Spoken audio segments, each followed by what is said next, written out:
Hey, welcome to Revelana. I just want to show you real quick.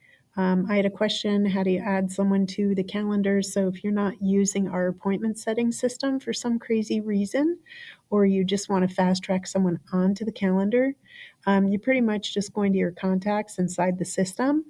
And then once you're in the contacts, you're going to click into someone specific, let's say Sydney. We want to get into the appointment. And then once you're in, all you're doing is going to appointment, and then you're adding a new one right here. And it is very, very intuitive from here. So you can either stop here, just fill in the basics, add the title, exactly what it is, and then book appointment, and it adds in and it starts all of the workflows. Or you can go into additional preferences and add in additional fields as well. It's completely up to you.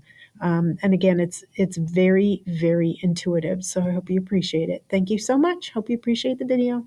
I know I appreciate you. Thank you. Bye bye.